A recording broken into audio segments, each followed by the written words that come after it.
without these numbers, you're not compliant.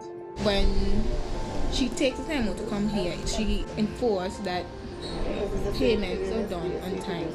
So then, therefore, if I have a payment or records to be submitted for a month, she will come just before the month is finished so that she can take it in herself, or he may take it in himself, instead of me have to be leaving here and to go down. That helps a lot.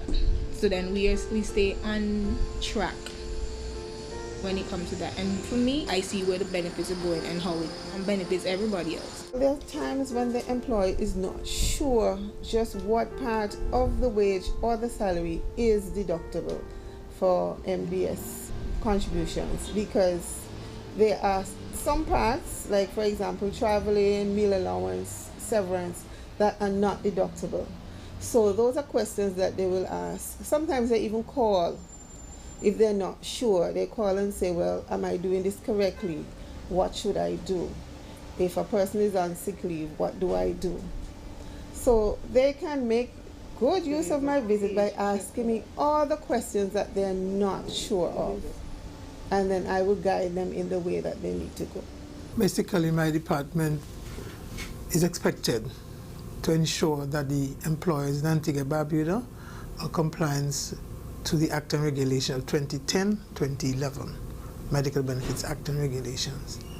And in that compliance, they make sure that the employers pay their due diligence, which is 7% of contributions to medical benefits, which is divided into two, 3.5 for the employer, and the employee is 3.5 as well.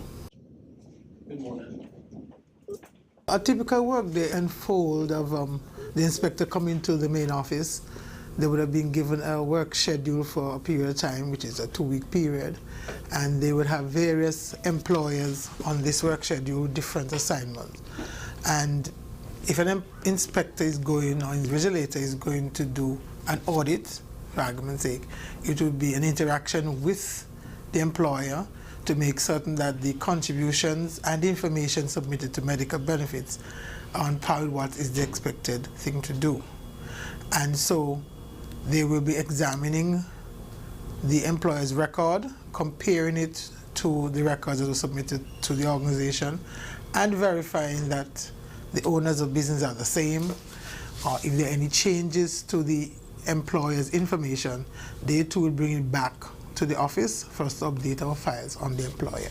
Some of the things I do is I check the payroll to make sure it corresponds with the record that we have received at MBS. I also check employee information, because sometimes we don't have a number for an employee, and sometimes we're not sure if the Joycelyn James we're picking up is the Joycelyn James that we need to pick up, because there was no number on the form. So I will ask to see the employee records for their names, their date of birth, their addresses, just to make sure we are putting the contribution to the right person. And basically what I try to do is to make sure the employer is compliant with the MBS Act and Regulations. So I try and ensure that they submit their records and contributions on time, and that all the employees have a medical benefit smart card number. If there isn't a smart card number, I will advise the employer just what the employee needs to come into medical benefits to register to get that smart card number. So basically what I'm doing is compliance in all areas, just to keep the employer compliant with the Act and Regulations, and so they won't get into trouble with me and with MBS. The invigilator has supported what I do. First of all, she reached out by coming here to sit with me to make sure that I understand the steps and procedure as to what I'm supposed to be doing when it comes to sending in the records. That helped, because you don't really normally have to sit down and try to figure it out on your own, but they want, I guess, employees understand what it is that we're supposed to do. My departmental function encourages them to do the right thing. And so if they are not paying their full contribution, we'll be able to identify that you have 10 employees and you're paying for 5, or your contribution that you submitted is incorrect based upon the percentage. And so it will keep them on par with the regulations, and even with contributions not being underpaid. Because if you have an underpayment, it's going to be a surcharge added to what it is that you should be paying. And so if you're on par, you will benefit from not paying too little to at the end to say, I have this outstanding amount in arrears for the organization. Do you see them, or? I don't see them, that's the problem. If the employee is not familiar in what he or she should do, it would cause a problem, because they would send us wrong information, they would not report the correct amount of staff, and so the inspector has a responsibility to go back to the employer's domain and make certain that these things happen, and at times discuss with them the act and regulation, what is the expectation. You have to be paying to medical benefits by the 14th of a month for the previous month. You might have been late. Result, you're going to be paying an additional cost of a 10% to what is taxable, so to speak, to the organization. If all these are on par, the challenge will be less. And so the inspector has a responsibility to make certain that these things happen.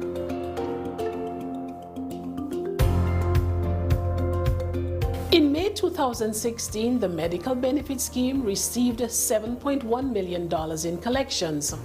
Of that amount, approximately $3.3 million was made in payments on behalf of the Ministry of Health, and $1.7 million was paid directly to the beneficiaries of the Medical Benefit Scheme.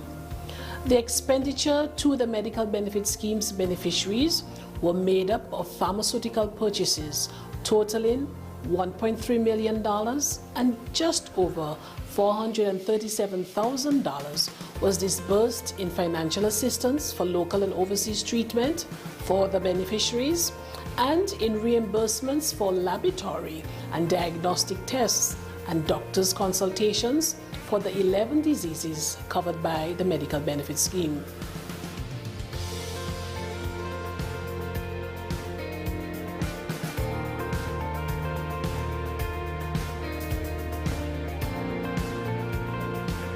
The self-employed person is a very challenging employed person, because a self-employed person operates at several entities.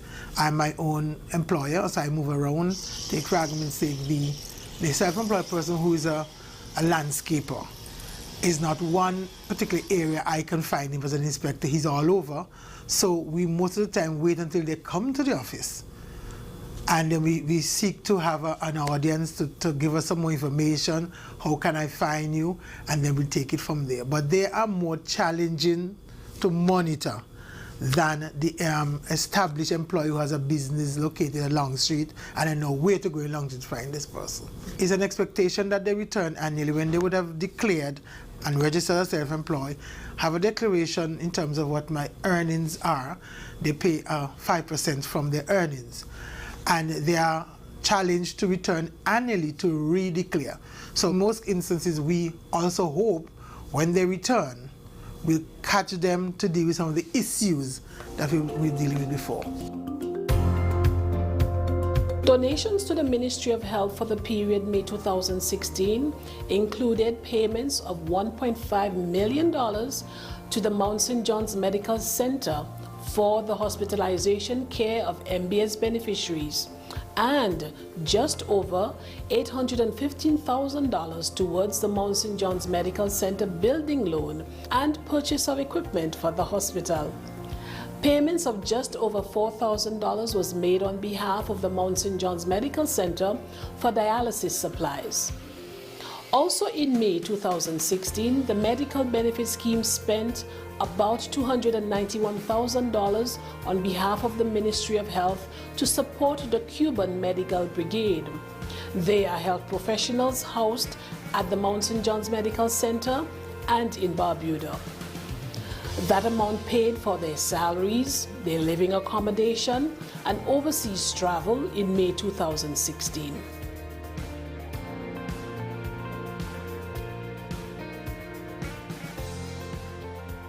The invigilator normally interacts with you to say, I'm coming. So we ask you to be there, be prepared. The information that the invigilator is going to be requesting, sometimes you are aware that I'm coming to discuss your outstanding contribution for the month of August. And so you might have your R3 prepared. You might be saying to the inspector that I'm unable to make my contribution in cash or check, but you can drop in the form. The form is what we use to give the employer's liability of over a period of time. So you can prepare by doing your forms. If you're not able to submit it to the office, when the inspector arrives, you ask them to assist you in bringing your forms to the office. I don't think you should hide. You should be available when they come and have your discussions with the inspector. Have your records prepared, submit them if possible. If not, when the inspector arrives, you could ask him to assist you in taking them to the office.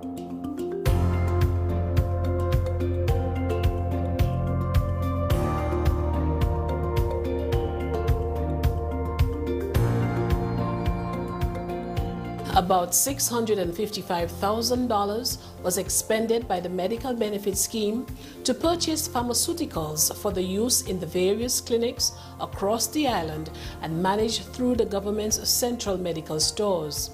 Another $52,500 was expended to finance the rental for the space that housed the central medical stores.